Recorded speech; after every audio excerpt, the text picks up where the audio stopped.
Did you ever notice how the model minority myth is only ever weaponized in one direction to harm Black people? The truth is, this myth masks the severity of systemic racism. Asians are used as a pawn to push the anti-Black agenda. This is why POC unity does not exist right now.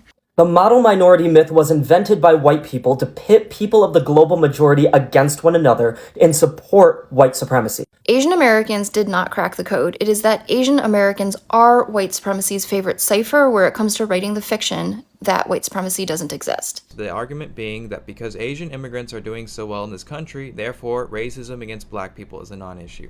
I can't stand this argument because it is simply not true and it doesn't account for context at all. If Asians can succeed, then why can't everybody else? Well, because Asians don't have to deal with the same intense criminalization, demonization, segregation, murderings, and injustices that Black people do. So yes, I'd be grateful if an Asian or Asian American could stitch this and tell us what they be telling y'all at home that make y'all not like us so bad. The reason Asians do so well historically in the US is because they don't play the victim the way you're describing. If you really think putting on that funky ass red hat and putting them ugly ass bumper stickers on your car is gonna save you from that social hierarchy, this is your wake-up call. Before we get into today's video, let's talk about what is happening now. For years, many Asian Americans accepted the model minority myth because it felt normal. It was what America kept repeating. But now, many Asian Americans are saying, hold on, that wasn't a praise, that was a trap. They are starting to question it, speak about it, and break the silence. And honestly, many Black Americans are watching this shift with curiosity. They are saying, so now you are ready to start talking about how this model minority myth was used against all of us? Today we are reacting not just to the clips, but to a moment where people are finally admitting the truth behind the lie that America has pushed for decades.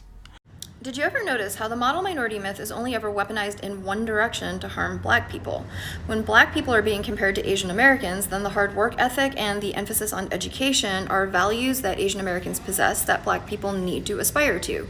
But when white people are compared to Asian Americans, suddenly those same values are described as toxic. Black parents are told that they need to put more emphasis on education and discipline the way Asian American parents do, but with respect to white parents, suddenly Asian Americans are abusive, authoritarian tiger parents. And Black students are told that they need to study harder the way Asian American students do, but with respect to white students, suddenly it's unfair that they have to compete with the overachieving, nerdy Asian American students who lack social skills and were raised by the abusive, authoritarian tiger parents. And this is because the model minority myth is not something that was invented by Europeans about Asians. It is something that was invented in the United States about Asian Americans so that the United States could rehabilitate its reputation after the internment of Japanese Americans during World War II and to justify continued discrimination against Black people. Because according to the model minority myth, what Black people do is never enough and what Asian Americans do is too much because we live by a standard of just white. Asian Americans do have the highest median household income by race in the United States, and we also have the highest wealth gap, with the highest income Asian Americans earning approximately 11 times as much as the lowest income Asian Americans. Also, Asian Americans are not the highest earners in the United States. Those individuals are white people. The logic being exercised here would be as if I took Jeff Bezos' household income and the household income of an unhoused person and used it to prove that the unhoused person has no problems because their median household income is billionaire. But the short answer to this is the Asian ethnicities that earn the most in the United States correspond to the Asian ethnicities that receive the vast majority of H-1B visas. In case your next question was, if the United States engages in so much white supremacy, why does it provide so much opportunity to immigrants in the form of H-1B visas? And it's because employers can pay employees who receive H-1B visas less than they would have to pay their non-immigrant counterparts. So it allows employers to gain access to highly skilled employees. And for the most part, immigrants who receive H-1B visas are able to earn more in the United States than they may be able to earn in their countries of origin, even if they're being paid less than their non-immigrant counterparts. Another reason why the United States does this is exactly to get people like you to ask this question. If Asian Americans seem to be doing well in the United States, that would indicate that white supremacy doesn't exist. The negative implication is if Black, Brown, Indigenous, and other people of color are not able to do as well as Asian Americans, the problem must not be white supremacy, the problem must be cultural to those demographics. However, if you look at Asian Americans who came to the United States not through high selectivity policies like H-1B visas and student visas, it becomes apparent that they do struggle with lack of equitable access to resources, and for them that has harmful outcomes very similar to the outcomes experienced by Black, Brown, Indigenous, and other people of color. And I'm not saying that Asian Americans don't work hard and that there aren't values that lend themselves to academic success. Good schooling can lead to getting a good job. Getting a good job can help you accumulate wealth. But we know in the United States that barriers are put in the way of Black, Brown, Indigenous, and other people of color to prevent them from thriving. I'm not saying that the barriers are the same or to the same degree, but there are similarities. It doesn't matter how hard you study if you don't have access to good education. It doesn't matter what degree you have if you're shut out of the labor market. And it doesn't matter how hard you work at the job that you have if there are laws and structures in place that prevent you from accumulating wealth. And if we perpetuate this idea that there are no barriers put in anybody's way and Asian Americans are proof that anybody can pull themselves up by their bootstraps in one generation, we are marginalizing all Black, Brown, Indigenous, and other people of color, including Asian Americans. What are we saying about our Asian American forebears? That the railroad workers struggled because they didn't work hard enough, that Southeast Asian demographics that are experiencing high rates of poverty don't work hard enough.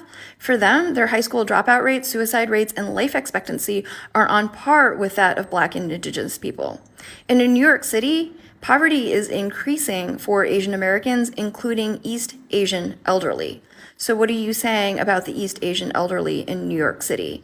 That they let go of their bootstraps, or were their bootstraps cut? Asians are used as a pawn to push the anti-Black agenda. This is why POC unity does not exist right now. The white man wants POC to think of race as a hierarchy, and it works. But Asian people's perceived proximity to whiteness is just smoke and mirrors. It's a trap. It just further divides everyone. We're not lucky to be the model minority, and we're not lucky to be fetishized and objectified like an exotic novelty. The Asian infiltration of white spaces only happens because we're seen as hardworking computer objects, free to use and discard. Do not be fooled by the white agenda. It is and will always be actively violent. Asian Americans are always well-educated, successful, and wealthy. While it might sound like a compliment, it is actually a trap that pits minority groups against one another. This myth, created by white people, also perpetuates the idea that if you are in poverty, then it must be your fault. And underlying this categorization is also elements of bioessentialism, meaning if you belong to a certain racial category, then inherently you have certain qualities. This is no different than phrenology or other pseudosciences. The truth is, this myth masks the severity of systemic racism. It also harms Asian Americans by suggesting that they absolutely have to be wealthy and successful at all costs. And this type of pressure is crushing and all-consuming and often leads to burnout. For instance, Asian American teen suicide rates are much higher than the national average. The truth is that Asian Americans are just as diverse as any other group of people, and no one stereotype fits everybody. We absolutely need to stop perpetuating this myth, pitting minorities against each other, and we need to provide more support for Asian Americans. That minority myth and proximity to whiteness be whooping y'all asses. Because didn't I teach you guys better? Proximity to whiteness is a what class? A privilege. And a privilege is what? Not a right. It is something that could be taken away. What I wish I could tell immigrants who migrate to this country, whether you're from Asia, the Caribbean, Africa, Latin America, doesn't matter what part of the world you come from. Whatever caste system, social hierarchy applies in your native country does not fly here. America has its own history. It's an ugly history. And it has its own social hierarchy that is upheld by white supremacy. And if you really think putting on that funky ass red hat and putting them ugly ass bumper stickers on your car is going to save you from that social hierarchy, this is your wake up call. Like I said in my last video, just because you may be considered white, have great proximity to whiteness in your respective native countries, does not mean you have white privilege in this country. It's better you hear it from me than find out on your own the hard way. When you become tokenized and you are the model minority and you're pedestalized, right? and you're looking down on everybody else and you're willing to throw everybody else under the bridge, under the bus, whatever. Never, ever, ever forget who granted you that privilege, because they will remind you. And by the way, just because you were invited to the club does not make you a member of that club.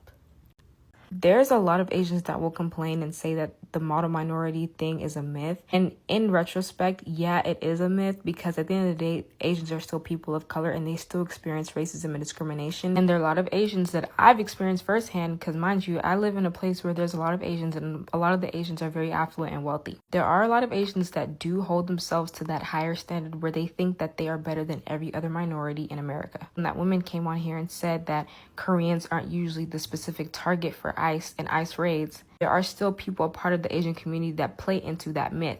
And I'm not talking about South Asians, because Asians themselves are already discriminatory towards South Asians as well. And it especially came into play when a lot of universities ended their affirmative action, where it was allowing other groups of people, underrepresented racial groups, to be able to apply for like really good colleges. The argument being that because Asian immigrants are doing so well in this country, therefore racism against black people is a non-issue.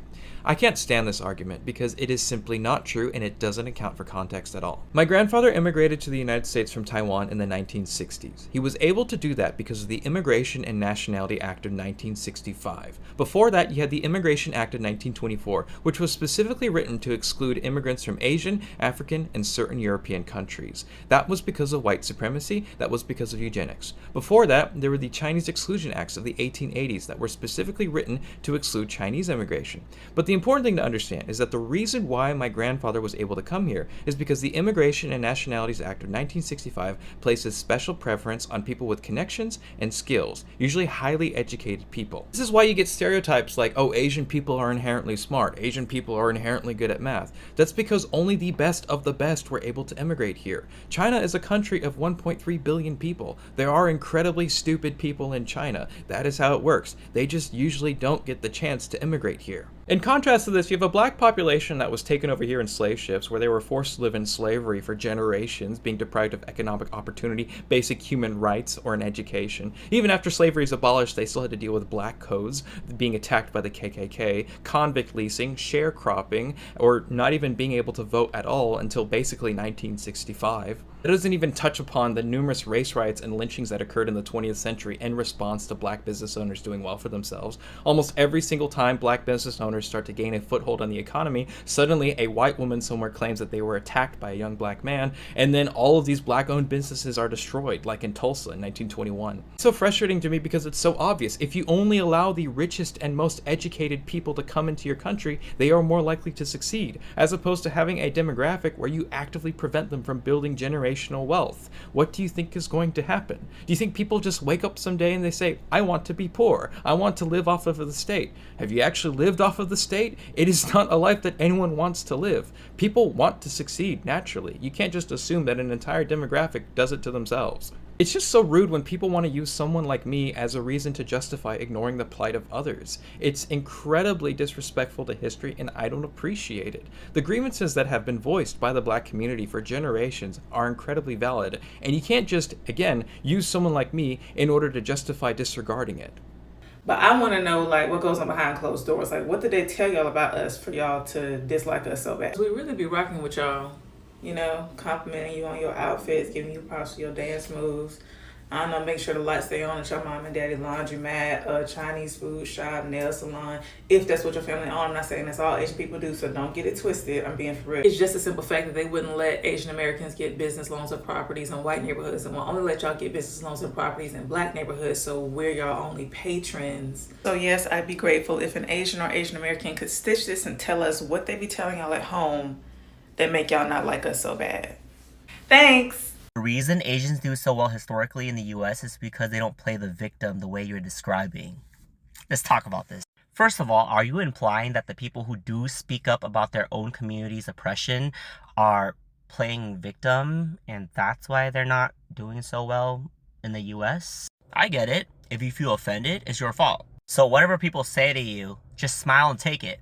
Like a good boy. God, I hate that, but it applies. There's so many people in the comments that are saying this, whether they're Asian or not. But I decided to highlight your specific comment because it's the very definition of Asian model minority myth. This kind of dismissive attitude towards historically used words is not something that's new. The Black community especially can tell you all about this. And to an extent, I do understand where you're coming from as an Asian American. Sticks and stones, all that stuff. And fun fact, there was a call and response that I used to use with my students, and that's when I said, kill them with, and then the kids would say together, kindness. Because why give power to words, right? If you're not what they say you are, then you're not what they say you are. So suck it up, move on, build a bridge, get over it, and drown out the noise. Just show them with your actions, your achievements, your accomplishments, your successes, because that's the best revenge. And it's not bad advice per se. The more you depersonalize any type of offense, then you're just going to be able to cope with it better. It might hurt less for you, and you might be okay with it, but it does not mean that it's okay for other people. Even though you yourself is not offended by it,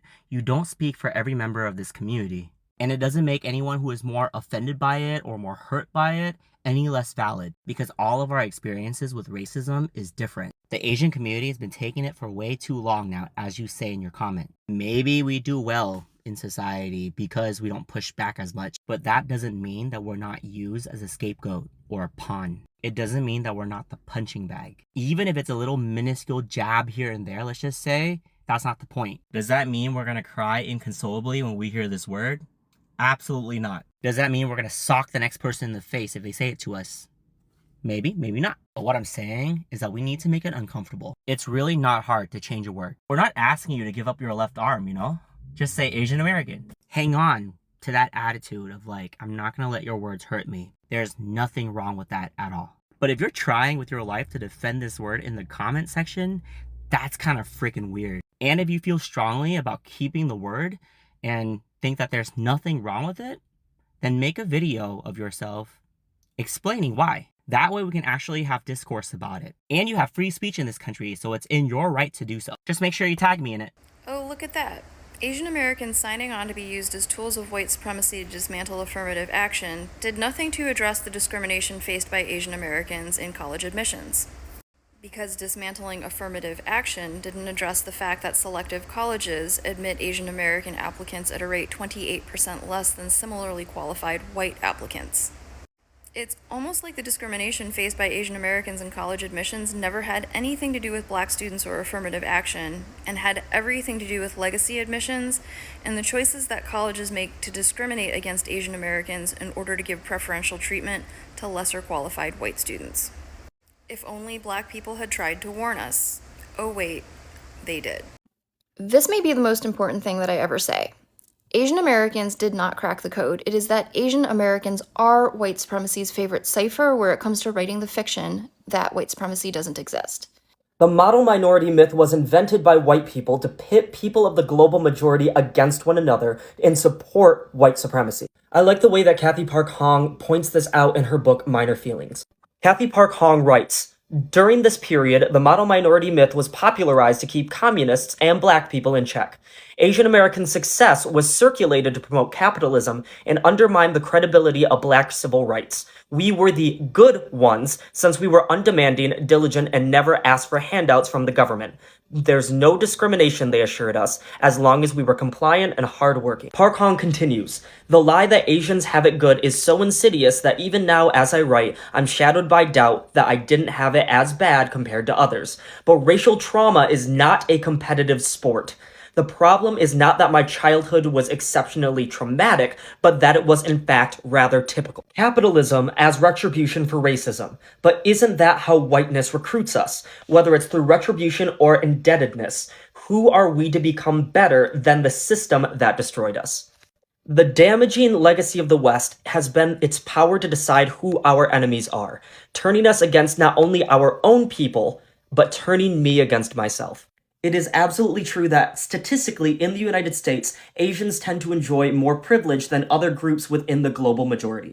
But we also need to consider the history of why that is. Asians were generally not stolen from their homelands to come to America. In general, only those who have the means to immigrate to the United States or were smart enough to be recruited to work in the United States had the ability to be here. And that is where this model minority myth was born.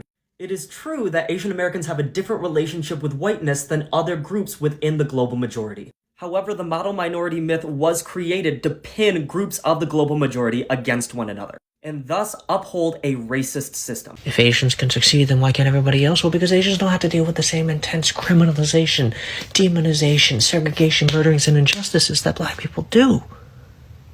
But we don't want to acknowledge that, so instead we buy into the myth and perpetuate the anti-blackness. So Asian American siblings, amend the damages of the model minority myth. Listen to and advocate for your black peers who are fighting harder than you can imagine. Don't be complicit in your privilege, and don't empower this myth by thanking white people for treating us better than they treat other people of color when you know all people should be treated equal in the first place. If white privilege exists, why are Asian Americans the most successful group in America? Maybe because successful and highly educated individuals from Asia were selected for to come to America in the first place. Asians are not your model minority, and they are not a pawn for you to use for white supremacy. Thank you. How are Asians so successful in the U.S.? Great question. But the first mistake is you're comparing one minority group to the other. Now, have Asians experienced racism? Have Asians experienced discrimination, hate? Absolutely. My Asian brothers and sisters have been through a lot in this country.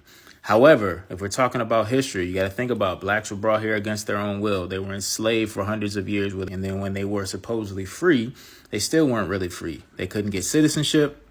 They were fighting wars for a country where they weren't even considered citizens. And then they had to face segregation. They had to face redlining, white-only establishments. All these things that black Americans have gone through are really not comparable to any other minority group in this country. Now, again, let me be clear. Just because you are white doesn't guarantee success. And just because you are a minority doesn't guarantee failure. All right, so these are contributing factors, not determining factors. I'm going to say that again. These are contributing factors and not determining factors. Okay, so you can still be a minority and still have huge success in this country. No one's disputing that. Other minorities have gone through a lot in this country. No one is disputing that. But you can't compare one group's experience to another unless you know the full history. So if you go back and you look at the migration and how Asians have come to this country, what they've gone through, all their struggles, and then you look at what black Americans have gone through in this country. And if you want to compare, you have to put those things side by side. So I suggest you do that, and then you come back and let me know your findings. This is the model minority myth, and it's sad you think this way. The model minority myth was first created in the 60s as a way to put Asian Americans against Black Americans and downplay the role that racism and oppression had as it related to Black people's success at that time. The worst part about the model minority myth is it doesn't just hurt Black Americans, it hurts Asian Americans as well. Let's put it into perspective. Asian American students have a 93% graduation rate from high school, right? But we didn't take into consideration the different ethnic groups that Asian American students fall under. We just put the overarching label Asian on them. And if you look at data and research, East Asian students and South Asian students typically perform the highest amongst the racial groups. But if you look at Southeast Asian Americans, typically they underperform. The countries that make up Southeast Asia are like Cambodia, the Philippines, Malaysia, Indonesia, Vietnam, and there are a few more. If we look at no high school diploma, 34% of Laos Americans don't have a high school diploma, 38.5% of Cambodian students don't have a diploma, 39.6% of Hmong Americans don't have a high school diploma. So that's where the problem comes in. The model minority myth creates bias. And because of the model minority myth, there are so many Southeast Asian students in schools that are not getting the support and resources that they need, which ultimately means they're losing opportunities as well. That is masking the systemic challenges that Southeast Asian American people are facing. Now, see, imagine if a teacher were to think like this, and that teacher had Southeast Asian American students in their class, and those students weren't doing too well because the teacher wasn't providing the support they needed because the teacher thought in their mind, oh, they're Asian students, they'll get it, they don't need any help. Do you see the kind of damage that is creating for them? Let's stop thinking this. The model minority myth didn't just appear in one day. It was engineered, and like most dangerous ideas in America, it was planted quietly like a seed. And over time, that seed grew up into a whole mindset that shaped how people saw themselves, how they saw each other, and how they saw success in America. Let me tell you what I mean. Imagine it is the 1960s. America is changing. Black Americans are marching, protesting, demanding civil rights, fighting for equality, fighting to be seen as full humans in a system that was built against them. And while all of this is happening, newspapers start publishing stories with titles like Asian Americans are the proof that hard work beats racism. The minority group that never complains. Why Asian Americans are succeeding. Now, understand, Asian Americans did not ask for this narrative. These headlines were not written to celebrate them. They were written as a message, a comparison. The message was, if Asian Americans can succeed quietly, then Black Americans must be the problem. This is how the myth was born, not as a praise, but as a weapon. And this myth did not just stay in the textbooks or the newspapers articles. It began showing up in everyday life. Let me give you some examples. A teacher looks at a classroom and sees an African American student struggling with math and an Asian American student struggling with the exact same thing. The teacher said to a black student, "You need to try harder." But to the Asian student, "You are smart, you will figure it out." Two different expectations, two different pressures. One gets blamed, the other gets smothered under perfection. Or imagine a job interview. A black candidate walks in confident, maybe with accent from the South, or African American, vernacular English. The interviewer thinks unprofessional, maybe not qualified. An Asian candidate walks in, maybe nervous, soft-spoken. The interviewer thinks smart, disciplined, hard-working. The same resume, different assumptions. There is a myth working in real life. Or think about friendships. Sometimes an Asian kid grow up hearing from adults, "Don't act like them." And when they say them, everybody knows who that means. That kid grows up with fear and distance from Black Americans. Not because they've had bad experiences, but because the myth has planted an idea before the friendship ever had a chance. That is how white supremacy works. Not always through violence, but through psychology. And here's a part that many people don't talk about. The myth hurts Asian Americans too. Because now they feel like they have to be perfect. Straight A student, engineering major, no talking back, no mistakes, no mental health issues, no identity struggles. You must be the quiet one, the obedient one, the grateful one, the good immigrant. And if an Asian American doesn't fit that box, the society sees them as a failure, not as a human being. Now, fast forward to today, to affirmative action ending. Once again, Asian Americans were placed at the center of the fight, not because the system cared about them, but because they were useful. The Supreme Court decision wasn't framed as a victory for fairness. It was framed as Asian American students are being hurt because African American students are getting opportunities. The same story, the same weapon updated for a new generation. And maybe people believed it because the myth hasn't been repeated for decades. But here's the truth that rarely gets said. Affirmative action did not mainly benefit Black Americans. The group who benefited the most was white women. But the media didn't put white women on the cover when talking about the ending of affirmative action. They chose Asian Americans because the myth made them the perfect replacement argument. And now we are seeing something new, something powerful. More Asian Americans are saying we don't want to be used as a tool against other communities. They are speaking about anti-blackness in their own communities, and they are totally against it. They are breaking the silence about the pressure to be perfect. They are calling out the government, the media, and the manipulation. And that honestly matters because the myth only survives when the people don't question it. So let me leave you with this. The real issue was communities of color versus the system that benefits when they are divided. Because when Asian Americans and Black Americans talk to each other, not about each other, when they challenge narratives instead of repeating them, that is when the system loses power. The model minority myth wasn't about uplifting anyone. It was about controlling everyone. And now, finally, Asian Americans are starting to see through it. And Black Americans, they are telling them, we told you before. So that was it for today. Tell me what you think about the model minority myth. Was it beneficial to anyone in the USA? Let me know what you think in the comment section. If you have enjoyed watching the video, please don't forget to click on that like button and also consider sharing the video to your friends who are interested in this topic. If you have not yet subscribed, please smash on the subscribe button. Mr. TA signing off. Ciao.